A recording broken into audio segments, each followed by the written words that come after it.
Never treat a team as a family. Always treat them as an NBA team. You were only 25 when you became the creators director at Creators HQ. If there's a person who stayed for 2 jobs for less than a year, that's a no-go. I wish that we have enough creators that take content creation more seriously in building big businesses. Our man in the US, his studio in California, it's literally as big as Universal Studios.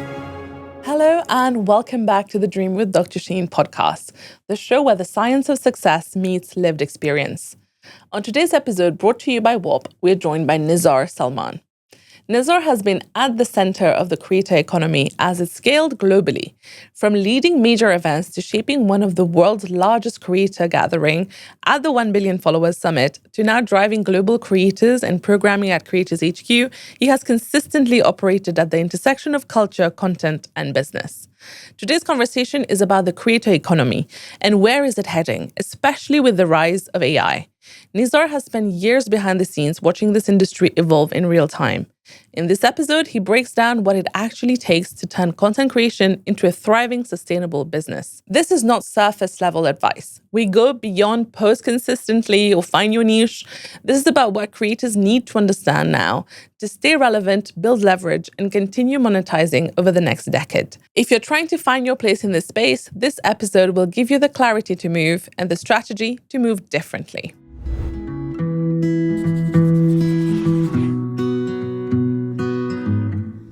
Hi, Nizar. Hello. How are we you? Finally made it. Good. How are you? Good. I mean, you are the busiest person I know, so Really? I feel very privileged to have you here today. Oh my God. Well, we have 20 minutes. Let's go. Okay. So Nizar, for someone who doesn't know you, how would you introduce yourself today? Okay. Professional or personal? I said that earlier. We don't care about your personal life. Oh my God. Okay. I'm what joking, I do but is, for the past 7 years, I've been working with creators. yeah. I started my journey since university, I would say. Having a job with a creator. And then after that, I continued for 5 years. I learned so much. And then I moved to a job that works with thousands of creators. And here I am today. Wow. And what attracted you to the creator economy? What is what? What attracted you to the creator economy? I think I've always been a creative person inside. And while looking around me, I felt creators are the most creative people on this planet. And it's just like they're always stimulated. They always want to do something new. They want to always do something crazy. And when I just hear their ideas, it keeps me stimulated as well. And that's what I love about it. Okay. Well, we met through Creators HQ, right? Yes. And I love Creators HQ. I'm sure you do too. And we've also done, 2 1 billion summit together now? 2 1 billion and one. No, we've done another event. No? Which one was it? No, 2 1 billion and a few other events that creates A few others, yes. But listen, here I've seen there's so much for us to talk about you. But you were only 25 when you became the creators director at Creators HQ? So I manage creators, programming, and the platform's relations at Creators HQ. How does that happen at 25? At 25, I was still in school, guys. How did it happen for you? I think it really, I think it's just, I care about work so much. And I think I started pretty early as well. I started working when I was 16. So I learned the basics very, very early. And I've always wanted to be something when I grow up. So I think everything happened with me a bit early than anyone else. I'm very happy about it. There are disadvantages, I would say. There are the cons, I'm not gonna lie. And so I learned the foundation pretty early, I would say. I got these skills, the soft skills, everything pretty early.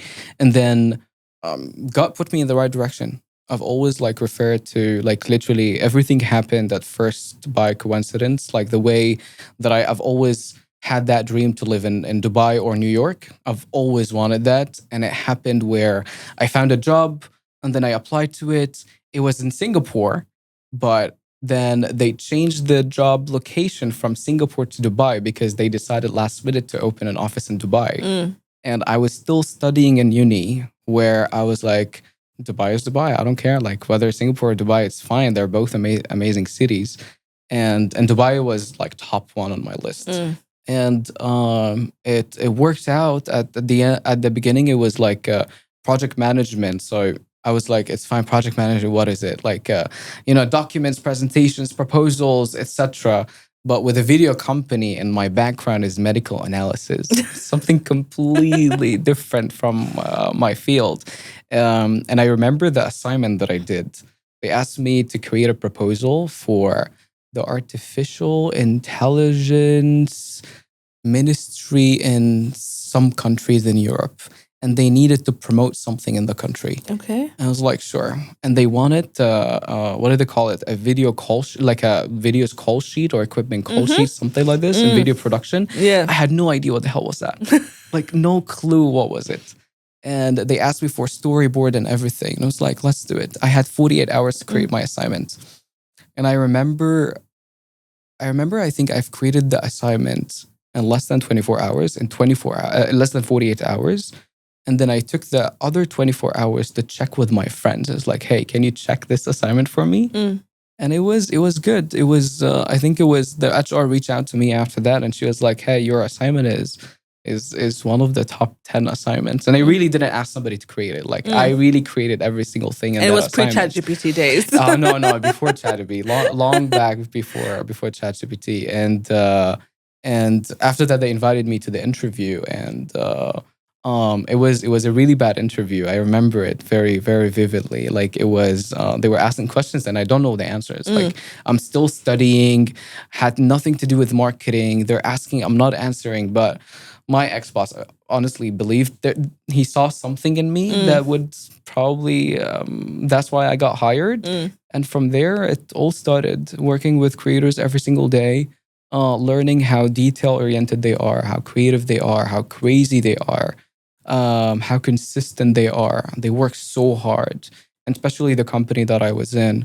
And then I worked with the right people as well. Like I'm not gonna lie, I worked with different other agencies, different other governments. I worked with the right people. I've built my network around me. I would say I had great connections. And then after that, I resigned. I jumped into Creators HQ and the 1 Billion Followers Summit, and it's been a crazy journey. I mean, there's so much work to do, but I think we've already been doing great work so far. I think we've built a proper foundation in Dubai, I would say, to hopefully in the future make this country as the actual capital for creators. Well, you've covered so much now, and I kept Oh my making a God, list yeah. of the questions I need to ask. So, okay, I have a few. Yes. The first one, I'm going to take you back a little bit earlier. You said you started working from a very young age, and you knew that you were building to something. Yes. So, what does that look like practically? Let's say we have someone who's watching who is in their first ever job. How do they make the most of it in order to kind of like accelerate their growth? I think like looking back in these days, I think I grew up in a family as well where success was not really optional. Like I was also pressured from my parents that, hey, and like I'm not gonna lie, in the Arab families, you either be an engineer or a doctor, Yeah. and you have to be successful. Like especially that your father is successful, your mother is successful, everyone in the family, like they made it. You cannot be the failure. So that was one pressure. But I was not really like back in the days before that, I was pretty spoiled and I really didn't care about any of that. But I've been put in a place where I had to step up. Thankfully, I was lucky that I didn't waste these times. I also think I've seen a lot of successful people around me where I got really curious, like how did they make it? How and looking at their lives, they're very comfortable. They're happy. They're in the right place. There are a few things that I'm scared of that they're not scared of, whether it's like financial stability or having a job or not, or having great people around them or not. These things were always worrying me, like at that point. And looking at the other people, I was like, these things do not really scare them. So maybe I want to be like them. And then I started following the lead. And I think my advice to everyone who's starting early is find a group of people that you think are successful and you want to have similar lives as they have. And try to take the good things as well. Don't take the bad things, because I think you sometimes, because of all the good things, you will also take the bad things with you. So try to be smart enough to pick the right things from each personality that you're looking out for. No, that's actually really true. I think you learned a lot about mindsets, right? Yeah. And I think that's what helps every time when you're around people is the mindset shift, and you see how others have managed to do that. And you know that this is the tool that is missing from your toolkit in order to get there. But also from the stories that you told, you seem to like a challenge. Is that true? Like, or how do you see it when a challenge is thrown at you? Before we carry on with this conversation, let me tell you something I wish I knew earlier. When I started building a business on social media, I thought I needed 10 different platforms. One for payments, one for courses, one for memberships. It was chaotic. And honestly, it slowed me down. Then I found Whop, and it changed everything. Whop is basically the platform I wish existed when I started. You can sell your digital products, host your courses, run memberships, build a community, all in one place. It's a one-stop hub for everything you need to turn your content and ideas into a business. No tech headache, no patching things together, just clean, simple monetization. So if you're sitting on content or ideas or even a small audience, this is your sign to actually turn it into income. Click the link in the description box below to sign up to Whop and start monetizing your attention. Because if you're already showing up online, you might as well get paid for it. Thank you, Whop, for sponsoring today's episode. Now back to the conversation. You know, if I'm in a time or a place that doesn't have a risk or a challenge, I'll be anxious, I'll be depressed, and I'll have zero motivation. Okay. So I always make sure to have something. And a quick example, regardless of like why I like my job, for example, because there's always something new.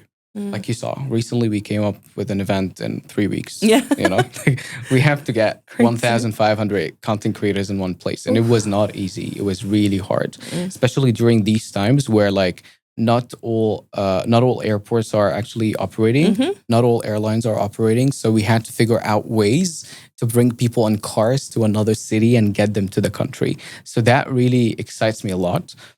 During the time where we didn't really have much work, I was like, because I will go crazy.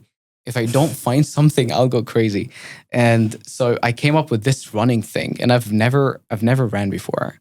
Oh, yeah, you're now running, right? I'm now running. I don't know how.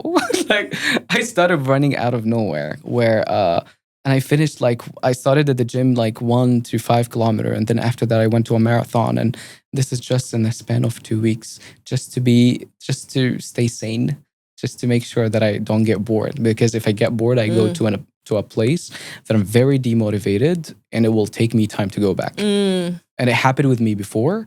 So it cannot happen again. Yeah, I think you're a problem solver. Yes. You love to see a problem 100%. coming, isn't it? Yes. We are so different in that I will run away. No. See, I love when I see problems. Oh my God. Like, give me the problem. Oh my God. Yeah. But see, that's why it is good to be that way, because then you don't panic when something doesn't go to plan. You just think, okay, how can I now turn that 100%. around? But were you always like this, or did you develop this? I've always been like this, because also part of my journey in the beginning was in events. And the first thing that they teach you in events, if you freak out, you will make the wrong decision. You will take the wrong decision. And it's always like my colleagues and my boss used to come to me. It's like, things are falling. How the hell are you still very calm? Like, it's insane. And like you will see like the light is like hanging and the ceiling about to fall. And imagine with me, like you're going through this and you panic. You literally have 2 minutes to solve this. If you're panicking, the 2 minutes will go. It's gone. It's gone, and then you're not solving the problem. So I've always been that calm in the problems to be able to solve things.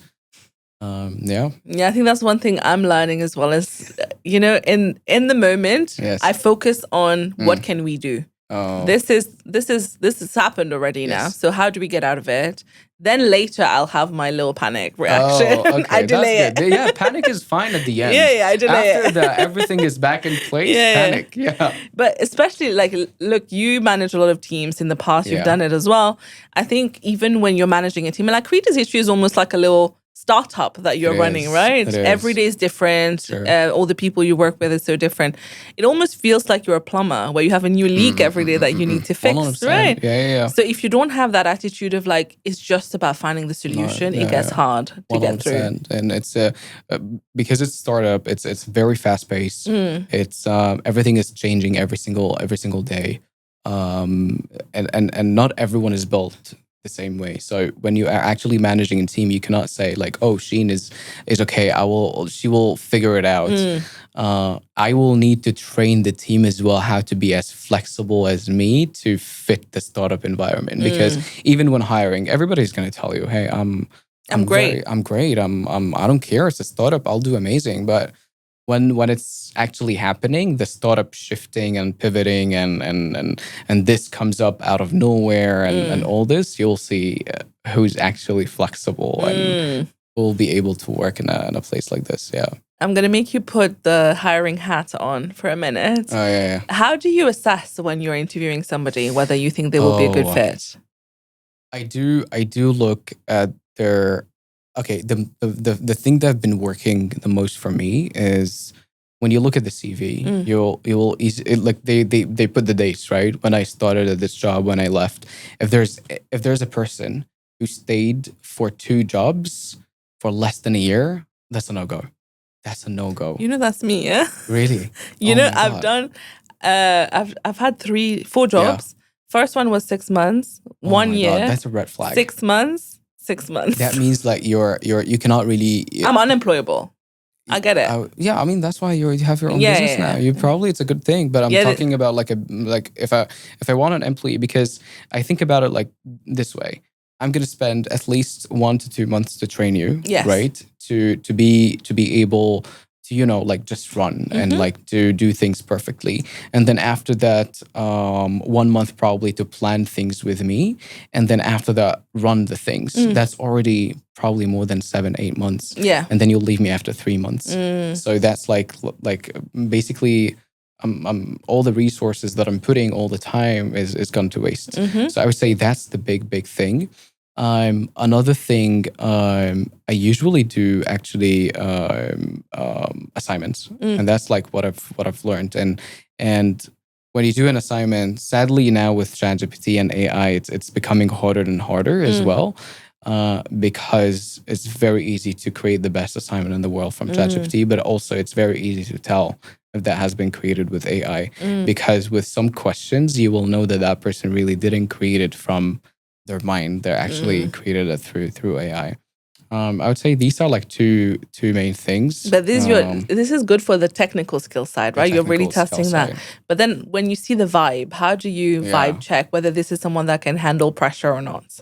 I never do interviews online. Like it has to You do be it in in person. person. It Yeah. has to be in person. And you can tell sometimes that there are a few questions that you can ask is like, what would you do if this thing happened? What if, for example, you're in a creator event and you have 50 empty chairs? How would you fill it out? And then you'll see the answers. You'll see Right. that, okay, I'll go and I'll remove the chairs, or I'll go find creators, or I'll go find help from another person. That means that person will not actually do the actual work. Will not figure out a solution, but go with it to another Right, person to right. find it. So a few things like this, and in person you'll find if they can actually handle pressure or not. Yeah. Yeah, that's such a good point. I need to figure that out. And now that you've been handling teams for so long, see, this what I'm trying to get to now is I feel like men and women have very different approaches to running a team, right? And a lot of women, including myself and a lot of the people I speak to, they always feel like they bring in too much of their empathy and emotions to the table, especially when it comes to giving feedback, when it comes Yeah. to firing. So how do you approach it if you have to have a difficult conversation? I'll tell you one thing that I've learned about hiring and firing, which can be a bit. Uh, you're probably not gonna find it very. Gonna find it a bit hard because uh, there is a rule about hiring fast and firing fast. Yes. And a lot of people find it, well, no, you didn't give really a chance for that person to, to see what's the job and give you the best they can. But at the same time, I see it. I will not spend so much time in hiring. I will ask the right questions. I will get the right assignment from you. I will assist you based on that, and then we'll hire you. And I'm not gonna wait for 6 or 8 months to see if you're actually doing an amazing job. Sometimes it's very easy to tell from the first month if that job actually fits to like that person or not. So I think firing should be um really early stage. Like at after 1 month, if you don't feel that this person will actually do a great job, you should not waste their time. It's not about you as a company or resources, It's a but it's fit, also right? for them. Yeah. Like they probably it's the job is not for them. Probably they'll find something even better after. So to not waste your time, to not waste the employer time as well.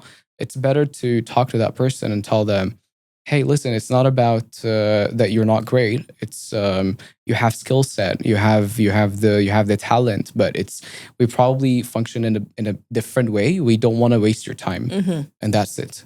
Yeah, fire like this.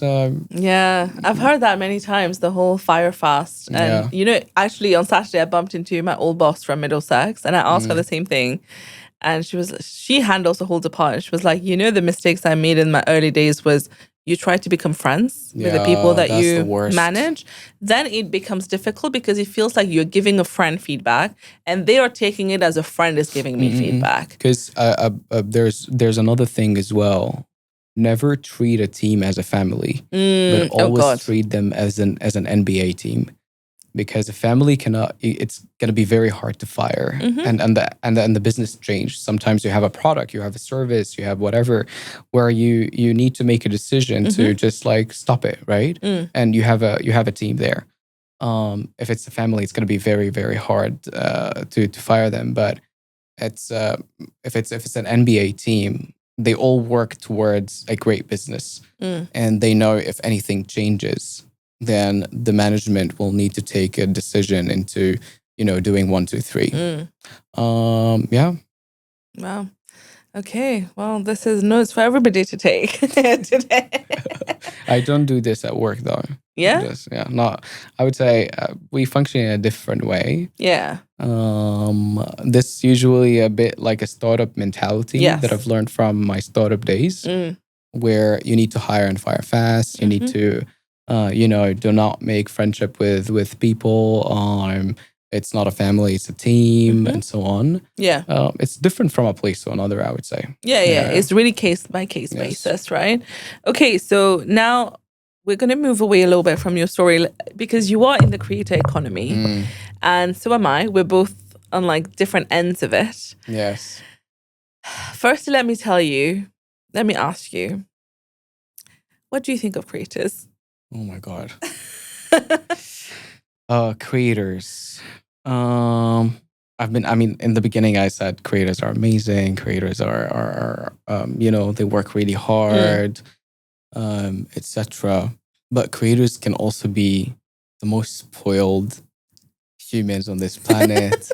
Yes. They can be really hard to deal with. Some of them, they don't really know what they want to do. They think content creation is about following trends and creating on TikTok random content. And that's why you always see, I feel in the creator economy, you see somebody who is super, super successful. Like these are the people that you notice.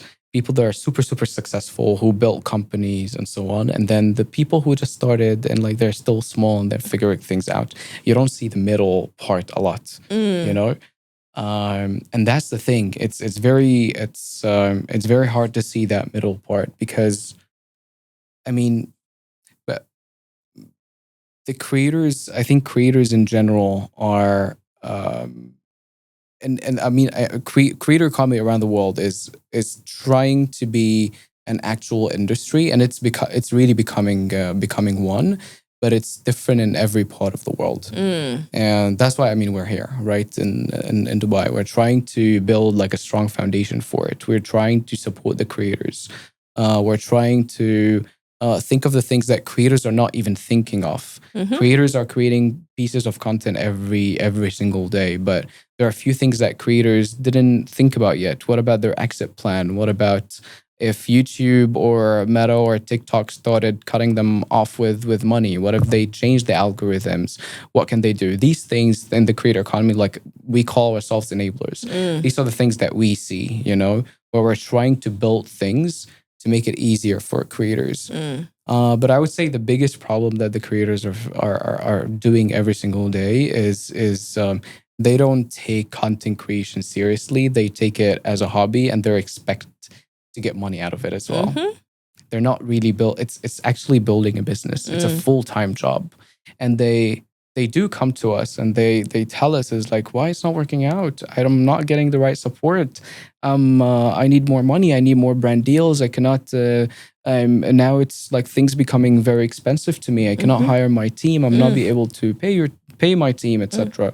And the whole idea, it's we're here to support. We're here to tell you what to do. We're here to support probably with the brands or supporting with brand deals sometimes. But again, if we think about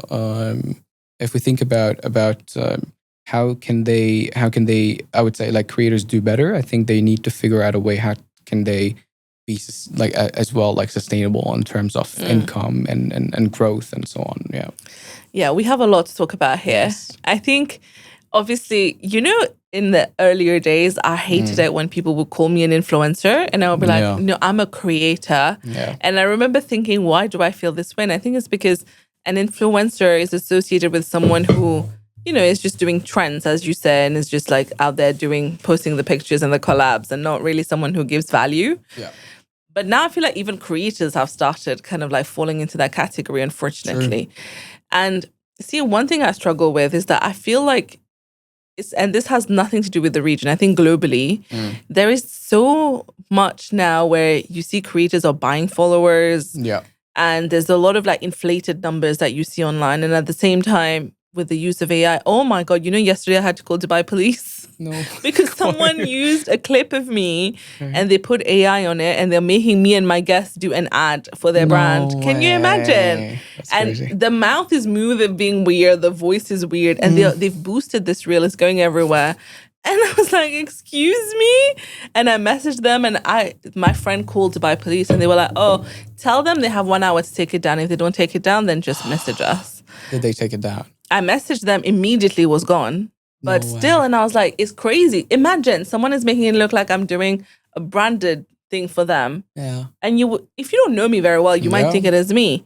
And with all of that going on around the world, I feel like, but at the same time, the other spectrum is when you start to see how much money flows into the creators economy, right? So creators much. are making bank. Some of them are really doing well. Yeah. So that means that the economy itself is rich. Isn't it like in the billions, something around the world now? Yeah. I think it's I can't remember the exact number, but I think it's like 4.1 or 2.4. Something like that, right? Something around this. Yeah. It's a huge industry now. Well, apparently it's 200 billion. No way. In 2024. Yeah, That's it's about crazy. to hit trillions by 2030. Oh, wow. Imagine. So you have that side where people are making extreme money.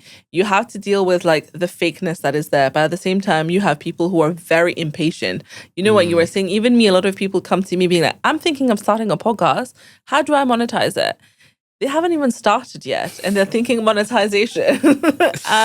It's a very wide world, and they're definitely good things. But I think like every economy, it's also got its own challenges that are coming with it. Yeah. But I do think the main issue I see, right, is that it's actually worrying for me because I keep seeing a lot of big creators online with millions of followers who are now coming forward and saying that I am broke. And I'm now applying for a 9-to-5. And you see all these videos being like, this is why I'm going back to my 9-to-5 job. Do you see that happening? Yeah, of course. I see both ways, actually. I see a lot of people is like, hey, I just got fired from my job and I'm starting to be a content creator. I swear. And then you see these content creators Yeah. like, hey, it's not working out for me. I'm gonna go Yeah. use my skills to apply for a new 9 to 5 job. So you see both sides, and it's really happening. I think the idea of it is we always blame the algorithm that it's not working out, right? I think a lot of creators do not really understand what algorithm is. They think that the platforms just change the algorithm because they just want to change the algorithm. But the actual fact is, we change how the platforms, like the audience, we change how the platforms are actually behaving with content creators. For example, like these days now, the Devil Wears Yeah. Prada movie is Yeah. on everywhere around the world. Everyone is looking for like videos on TikTok. Everyone is looking on Instagram. That's like the hit now, that changed my feed. That's gonna change your Mine feed. too. Yeah. If your video that is talking about tomatoes, it's not gonna get the same views as a video that's talking about that movie right now. So the algorithm gets affected by also what the audience want, or what's actually going viral. And that's the thing that creators do not really understand. The creators, I feel, not all of them. I think there are pros that are, whether it's in the region, the Middle East, Dubai, etc., or outside, that they do understand how to go with the flow and like make sure that every single content piece actually work well. But the creators, some of the creators do not pivot as well. They keep creating the same content again and again and again, and think it's a very simple thing. Imagine if I'm creating a content piece about, I don't know, water parks. Okay, my following, the followers, basically they're going to see this video are kids from 9 years old to 15 years old, and I've been creating the same thing for the longest time. That 9-year-old kid is now probably 22. He's Yeah. not going to watch you. And this is what's happening, like on a shorter scale, where they create the same exact content. There's no creativity anymore, and they're expecting things to work out. It's not going to work out. You always need to follow what's happening. You need to create new things that people want to watch. And I think that's one of the main issues that the creators are doing right now. But see, I think creators also confuse doing trends with staying relevant, right? Yeah. Because there's that thing of, as you said, it's also evolving. Yeah. But evolving doesn't mean that you're just doing whatever is trending right now. It also means, how are you changing? Because some creators started, like a lot of the creators I knew were study tubers. Yeah. When they were university, they built their following then. But they can't keep talking about university now that they're No, 10 of years course. after graduation. So now they need to talk about their current lives. Yeah. But it's not just about jumping on the trends, right? Yeah. Can you do the clarification for us between these No, two? 100%. I think also, like what you just mentioned, is one of the content that is actually doing so well on social on Instagram, especially, where you actually follow the life of a person, and you've seen it like day one, day two, or like month one, month two, or like, okay, I'm doing this, and then move to another city, then move to another city, and so on. And I think it just, the interest changed, not the trend. I would like the exact what I was saying is, it's not about following trends, but like things are changing and you need to also pivot with it. You need to show a new interest. People get bored as well if you keep showing the same exact thing. I'm not saying if that movie is trending, leave your gaming content and go talk about this movie, but try like over the months to evolve your content a bit more. Collaborate with other creators. See if that, like, there was a time, for example, I think this year, where you've seen it probably on Instagram. Every creator is collaborating with another creator. Yeah. It was crazy, and well, jump on that as Yeah. well. It's also the format of content, Yes, right? yeah, That's what it yeah, is. 100%. Yeah. Now a lot of people are also posting a longer form of content on Instagram, Yep. and it's also doing pretty well. Maybe that's something that you can test out. It's always the trying, even if it doesn't work out, try it out. Maybe be the first to try things out. Don't be the lazy one. Yeah. Yeah, I think that's really good advice, because it evolves, right? The platforms themselves True. evolves. Like, Instagram was meant for pictures, but now it's Yeah. reels. So if you're still doing pictures, you're not going to grow that much. So Mm-mm-mm-mm. it's all about learning the algorithm and Yeah. also growing with it. But do you see any difference between creators who are from this region and creators that are in different regions of the world? Before we carry on with this conversation, let me tell you something I wish I knew earlier. When I started building a business on social media, I thought I needed 10 different platforms. One for payments, one for courses, one for memberships. It was chaotic. And honestly, it slowed me down. Then I found Whop and it changed everything. Whop is basically the platform I wish existed when I started. You can sell your digital products, host your courses, run memberships, build a community all in one place. It's a one-stop hub for everything you need to turn your content and ideas into a business. No tech headache, no patching things together, just clean, simple monetization.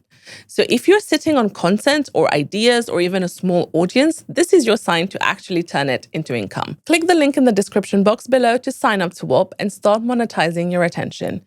Because if you're already showing up online, you might as well get paid for it. Thank you, Whop, for sponsoring today's episode. Now back to the conversation. Yes, there is. Tell us. And I'm not gonna say like it's every single creator in this region. It's not about a region. I'm pretty sure it's also in different regions, but you always find these creators where creators that they look for content as in like content pieces, videos, and that's it. And other creators who look at content creation as actual businesses that they need to grow. And I'll give you an example.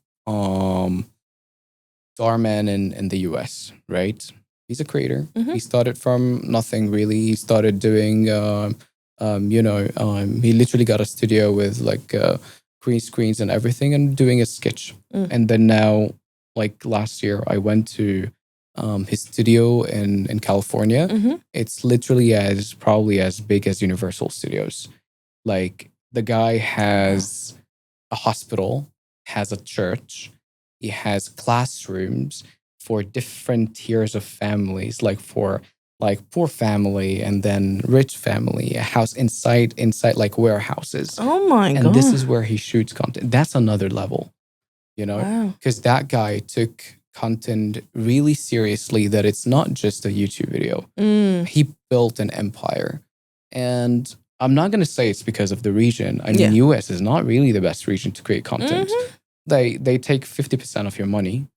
That's one. And there's still creators who are making millions, and there's still creators who are like super, super rich. So it's never about the region. And here as well, like here it's exact the opposite, like there are zero taxes. Everything is much easier. You can find literally everything in a minute. So it's never about the region. It's about what the creator really wants. I would say one thing that it's important that probably other regions has it more than us is the education for these creators. And that's why we're here. Honestly, we're trying to do the best we can to whether educate like creators ourselves, bring them the platforms, bring them maybe creators who are successful outside or inside the region, to tell them how they've built these companies. But again, it's all a lot of creators will be like, oh, perfect, I just got a deal for 45,000 dirhams. That's great, done. I'm good for the month. Or like, that's another deal. I made 90K. I'm good for the month. They don't take it like more seriously than like other creators, which is fine. I mean, it's their own choice. But I think that's the thing, that the lack that I would say here in the region. I wish we have enough creators that take content creation more seriously in building big businesses, like what's happening outside in the world. So do you think what is holding them back then? What's holding them back? I think we don't have enough examples here. I think outside you have a lot. I think when you go to the US, you will hear about Mr. Beast, you'll hear about Darman, you'll hear about Jordan Matter, you'll hear about Anasala Family, you'll hear about Adam W, Jay Shetty. Yeah. There's so many examples outside. But when you come here, we don't really have much. So the motivation and the motivation become and the inspiration actually the inspiration becomes a little bit less than outside than like inside than outside. And but that's like that where our job comes in, where we bring you the Mr. Beast and we teach you how he actually built his empire, how he's creating his content, the behind the scenes of creating a small thing that is like a thumbnail that not a lot of creators really give attention to. And yeah, so I don't think it's I think it's the environment as well that like plays a big part in it. And I think as well, I feel the creators are also not open to the outside. I wish a lot of our creators can look what's happening outside. Like for me, I go to LA, or like I go to US and I go on a tour and I do like a few meetups in different states in the US, just to hear what's new in the creator economy. And recently, like for example, one of the things that are like right now it's going crazy. It's clipping. Yes. And I can't wait until it comes here. And I've been trying like recently at the one of the summit that we had 2 days ago. We talked about clipping for the first time, even though it's been there for a long time. And clipping is a genius thing. You know, I posted on my story as well 2 days ago saying I'm looking for a insane. clipping agency. Yeah, Because everybody keeps talking about it, and I was like, maybe it's time for me to do it. But again, think about it. If I go to my feed and I see Dr. Sheen like everywhere on my Instagram, I was like, who is this? who is lady? this? Yeah. I'll go and look for your Instagram. I'll follow you. And this is what like a lot of creators have been using. Like I'm not really sure if they did, but I know Gary Vee, for example, like the way that Gary Vee's everywhere. It must be. Must be. But even Diary of a CEO does it. Diary of a CEO, I'm sure he does it. Mr. Beast has a company called Vira that does clipping. So he actually owns the company. Wow. So yeah, like these things, I'm not sure if a lot of creators know about it here. We're trying as much as possible to educate creators in multiple events. So yeah. But there's so much, right, There's to so learn. much. Like, There's look, so even much to from what learn. we've discussed, there's like the platform changes, Yes. staying up to date, staying relevant, knowing what your audience wants. But now we're also thinking, oh, there are all these new things that are coming out in the so industry. hard. It's so hard to be How a does creator. one stay It's updated? crazy. It's crazy. I mean, it's I'm telling you, it's a full-time job. It's not a hobby. It's a very hard job, and also like creating content is really lonely as well. It's so like the mental fatigue and the mental thing that you go in. It's really hard. It's not it's really harder than a 9 to 5 job. I've seen a lot of creators that it's really taking a mental toll on them to be a creator, and you need to be up for it, or you need to be like, if you want to be like a really successful creator, if you want to be like any creator who does like a brand deal, two brand deals a month, and just live normally, that's completely fine. But if you want to actually succeed, these guys are not sleeping outside. Like Mr. Beast came to the 1 billion followers summit. I used to go take him from the room at 7 a.m. and then he goes back to the room at 12. I think he sleeps 5 hours a day. And that's because he's working. Yeah. You know? And I don't think a lot of creators actually do that. I think a lot of creators that I know and that I hang out with, because they're cool people. I mean, creators are cool. I don't see them working that hard. Hey, you know? I work hard. You do. I mean, yeah, we're here. You do work hard. You're working right now while we're chatting. I'm working. No, but I agree. I think, and you know, very early on, somebody asked me, they were like, if you're starting the podcast, from day one, think, is this going to be a hobby, or is this, are you building a business? Because the approaches are very different. 100%. Right? And if you're building a hobby, you can't expect it to make you money forever. No, creators nowadays is like, okay, day one, that's the first video. It has 1,000 likes. Where's my money? Where's my money? Who's gonna pay you the money? Who's got my money? But yeah, and I think you're right. It's such a full-time job. And I think the challenge with it is that you're having to run a business. Yeah. But that business is dependent on your face and on your creativity. Yes. And for you to be creative, your brain needs to be calm. Yes. But you're constantly building, and then you're like, oh, but I also need to be creative on the side. Yeah. So but that makes it hard. There's another thing as well, where if you don't want your face to be the face of the company, there's so many ways to go around it. There are now, yeah. Right? Like it's very easy to create a page as well that doesn't have your face and still succeed as normal. Introducing new hosts introducing AI, introducing whatever it is. Even There's so faceless many pages exist, faceless, right? So there's so much that can be done. But see, I'm glad you mentioned this about Mr. Beast because a lot of people assume that a lot of big creators, they just happen to be successful. They are the odd ones out. Yeah. But if you think about it, a lot of these people are the ones that work the hardest, right? Even if you look at Stephen Bartlett, Yeah. he pays attention to details, right? True. And even how many times have we heard that the thumbnail and the title makes a huge difference? Till now, I think about the title just before I upload. Yeah, 100%. But we know this, but we don't do it in practice. No, true. But they are doing it, and that's why they're standing out from everyone else. I want you to go to there's a tool called View Stats where you add a link, like a YouTube link, a YouTube video, and then you can see how many times that uploader changed the thumbnail and changed the title of that video.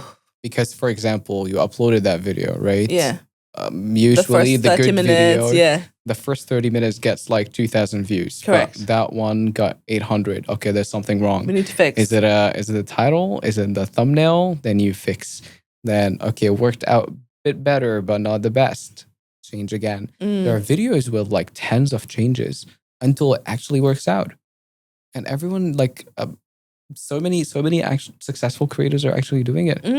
Yeah. And that makes sense. Like I was shocked when Stephen Bartlett said that they pick the thumbnail and the title before he records. Yeah. And that's the first thing these people see. And I'm like, what? Yeah. And also, he even puts it out as a survey. So people, which one is being clicked on the most, and then they choose it. So it's all data driven as well. It's not from a gut feeling. They actually analyze everything. Yeah. So see, there's so much work that goes into it, which is why their success, obviously there's an element of luck in everything, 100%. But their success is still engineered. Yeah. Right? But again, like, maybe we're making it a bit hard now on creators on like how to start, and it's like, but again, like nothing comes, like you don't need to have everything at first. You don't really need to change the thumbnails when you have like 0 subscribers. Yes. You need to start, and then I think the most important thing is like you learn things on the way, like you start after 20 videos, you start caring about the thumbnail a bit more and the title a bit more.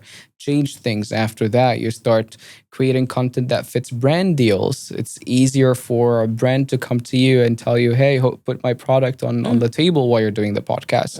Then you do a bit better where you start taking these videos and do like shorts and put it on YouTube and Instagram Reels. And then after that, you start adding stories and excitement before posting the long video. Behind the scenes channel, then after there's localization, for example. So don't like think about localization and shorts and snippets and behind the scenes and the long form and the stories and everything at the same time. One by one. Correct. And then you'll reach there. Yeah, even when I started, the podcast was just audio, first season. Second season, I recorded online. And then third season is when I got a studio for the first time. Amazing. And then I started clipping. Yeah. So it was very gradual. And I think we're just too quick to compare someone else's day 100 to our day 1. But it's just starting and staying consistent. It is overwhelming when you see a successful creator and you're just starting out. It's so overwhelming. But they also have a team behind them at this point that is doing everything. It's not them 100%. As a one person doing it. But what do you think creators are doing right in this region? Are doing right? I love how the community is so close to each other. Yeah. It's amazing. I'm obsessed with just seeing creators together. Really, like what happened 2 days ago and it was only for Arabs. We usually do like global events and like focusing on all nationalities, but the recent one was focusing on creating content in Arabic. Yeah. And because we were at our houses for a long time, when there were 1,500 creators just talking to each other. It was so cool. And then, like, I think this region as well, like, the creators collab with each other so, like, a lot. They're really close to each other. So I think this is, like, what I really like here. I don't see that a lot outside. Yeah. I feel creators are actually lonely. I don't think they have peers that they talk to. I did speak to a lot of people there. Everyone is trying to build their own business on their own. We're lucky, I would say. Like also Dubai is it gets people all together from everywhere, which is amazing. So it makes sharing experiences much easier, and it's yeah. But this is what like the community is really strong here. No, I have to say same because I was so surprised whenever I meet big creators Mm. and once you get to know them better, they're so open to share. Like even, helping you navigate how do you price yourself? And who can you ask that question to? You can't ask a brand, right? Yeah, Obviously they're gonna underprice you. yeah. And then you ask someone who's on your side, but they don't know much. So then the only person that can help you is someone who's been through it. And Mm-mm-mm. every time I've had this conversation, people have been so transparent about how much money they are charging. Yeah. And I was like, that's very refreshing because I don't Mhm. think anywhere outside, if you ask someone, how much are you charging a brand? They will be comfortable telling you, No. especially because it's big money, Sure. right? Even I was like, oh damn, thank you for sharing. I would not have told you if this was me.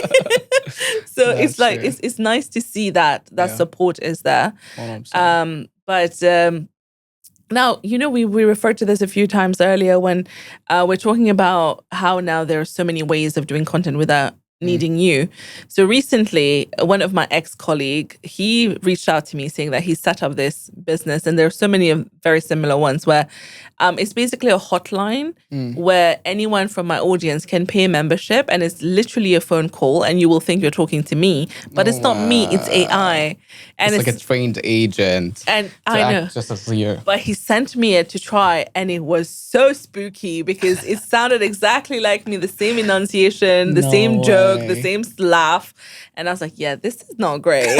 You're gonna get replaced. I don't like it. And I was like, also, you did not even ask me for a Yeah. recording or anything because there's so much of me online. It's easy to replicate it.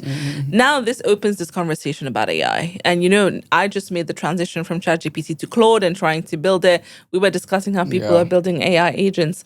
But do you see AI as a good thing or a bad thing for the creator economy? It's one of the best things. Okay. And you know what's the problem? What? Creators are not using it. It's crazy. It drives me crazy when I see a creator who's not using AI till now. But why do you think they're not using it? Because They I don't think know.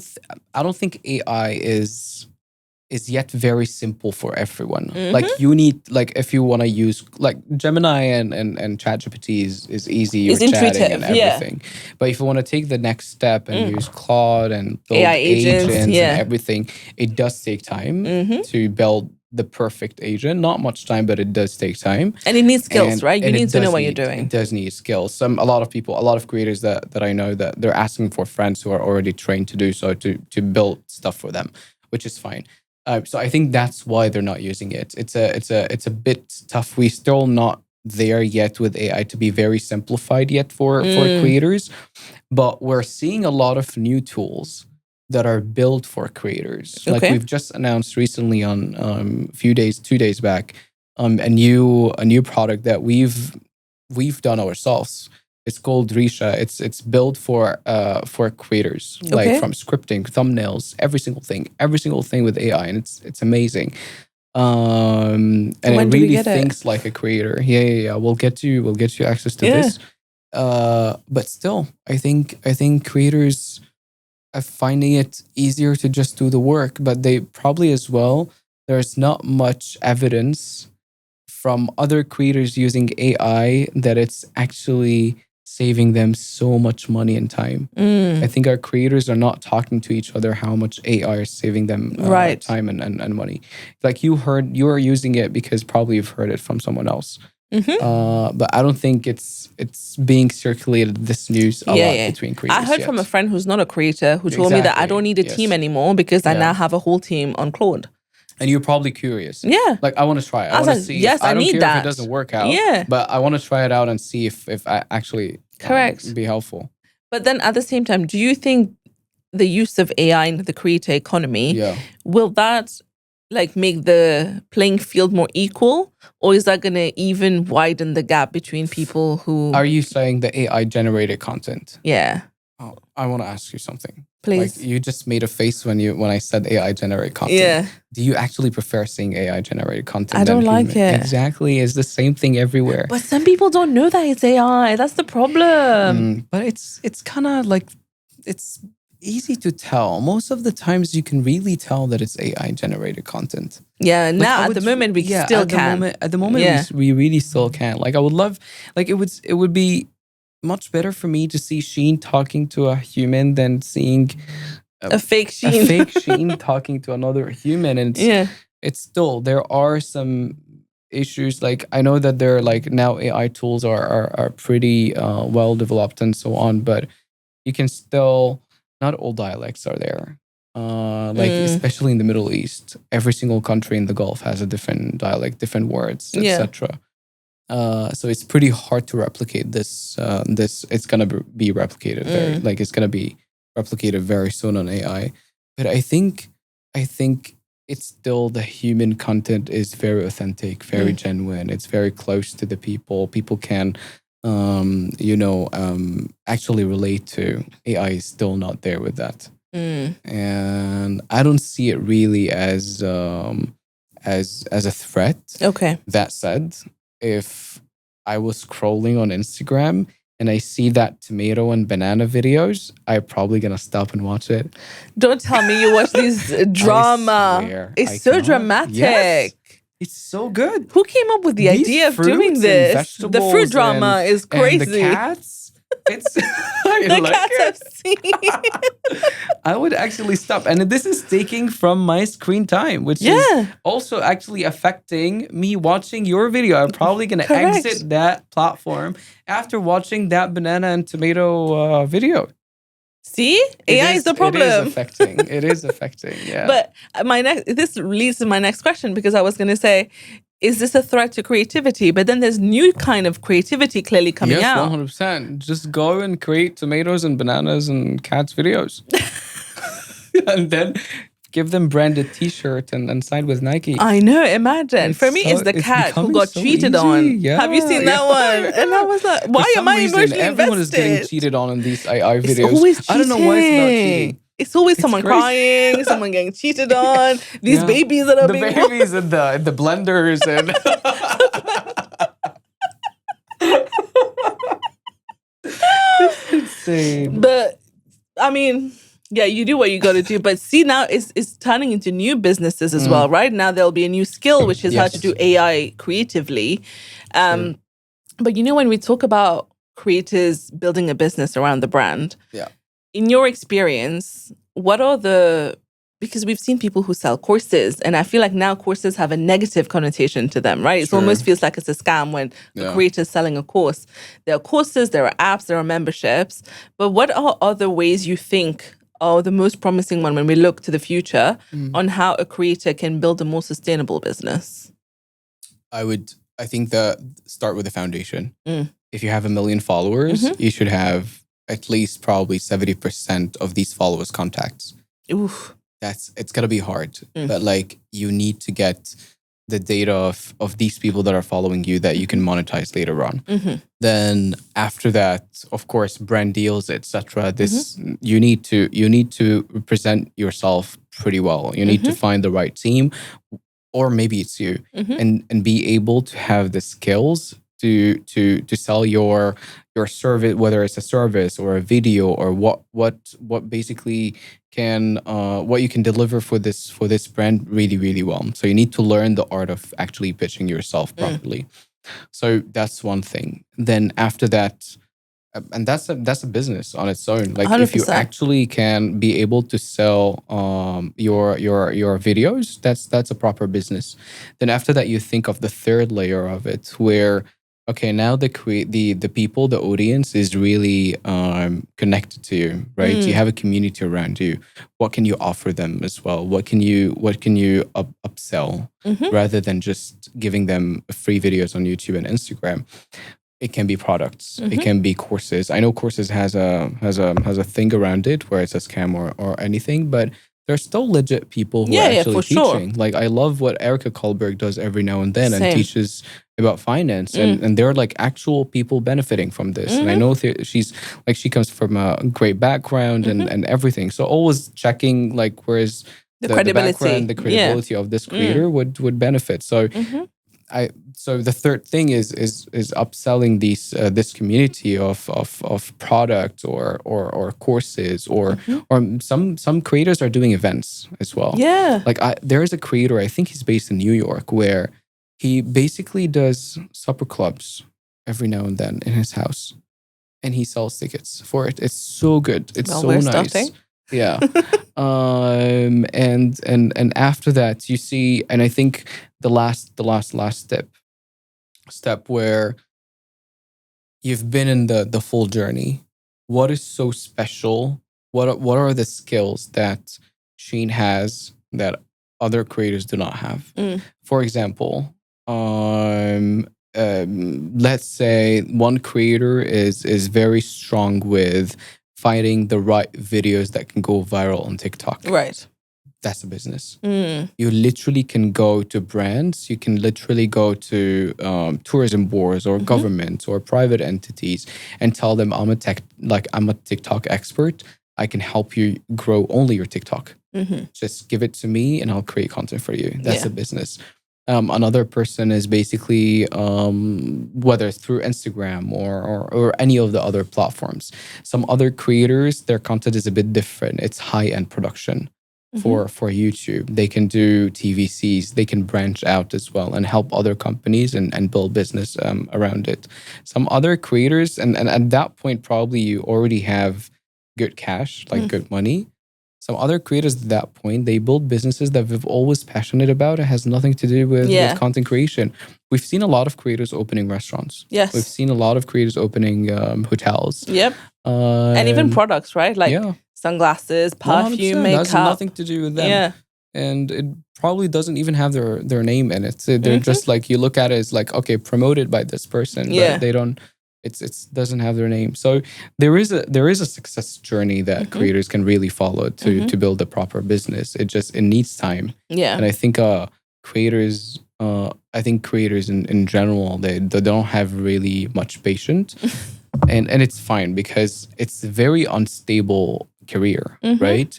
It takes time to make money, and then suddenly you need to pivot because you're not making enough money.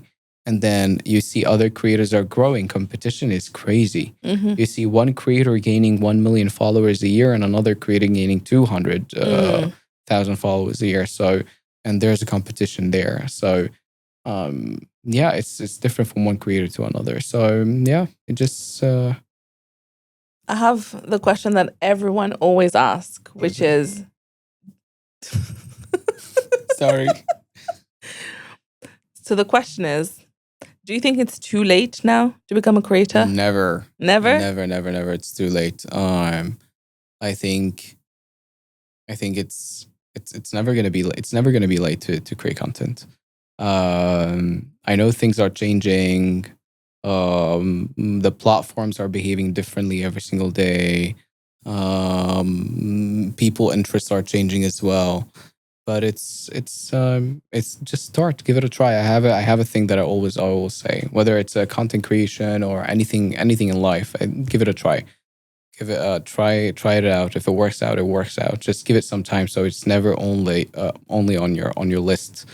And I've been honestly, like personally, I've been trying Instagram trials, like the real trials, for some time. I really want to understand. I'm just curious how this trial thing functions. And I've been posting. I just have footage on my phone. I've been posting nonstop, just every day, like 5 trials. I want to see what's gonna work out. And I'm still trying. I didn't figure it out. It's really hard. Like the first few trials, it was 3 likes, 3 likes, 3 likes, and 50 views.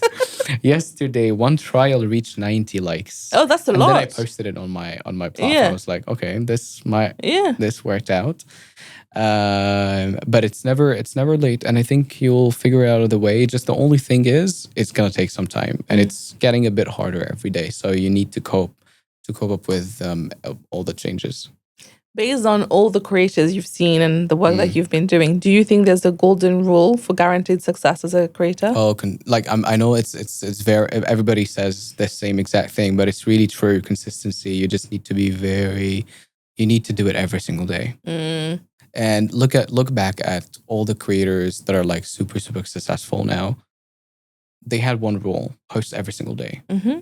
And that's it. And now they don't probably post every single day, Yeah. but so many of them they started posting every single day because they learn something every single day, and they just do it in the next video until it works out. Yeah. So yeah, that's the main rule. I'm sorry, guys. I keep trying to get an answer. That's not consistency, but everybody It's says the never. It's same. always the same. It's always the same. The other thing that I can say as well is like be very genuine. The platforms nowadays, you can see a video that did cost probably $100,000 in production, and a video that has a video that is literally next to the closet showing a T-shirt and got more views than that video. So I think people right now are also tired of seeing something that they used to see on TV. They want to see something that is very relatable for them, something that is very genuine, and they're probably gonna watch it and click on it. Well, this was very informative, Nizar. We had a good chat. Yes. So next time when we speak, it'll probably be after you've gone viral on social 100%. media through trial reels. That's right. I'll try. You're never gonna see it on my feed. It will just no one will know that you've gone nobody's viral. Gonna know that I'm creating. You're gonna see the followers count going exactly. up. But final question that we ask everyone: what is your dream, Nizar? My dream. I think I wanna. I mean, I'm trying my whole life. I'm trying to do this thing. I wanna reach a level where I'm very satisfied and I have nothing on my bucket list. Like I want to tech every single thing and try the things that have nothing to do with what I'm doing right now, but just to be to feel the satisfaction of hey, there's nothing that I've put on my list and I didn't try it out. Yeah. Okay. Are you actioning that? I am actually. Okay. I am. I started running. I started going to the gym. I started content creation. You've stuck to it for a long time now. I did. It's crazy. I never ran before, and now it's becoming a daily habit. Wow. Yeah. Well, thank you so much for sharing, Nizar. Thank you for having me. And this was great fun as usual. Amazing. Thank you.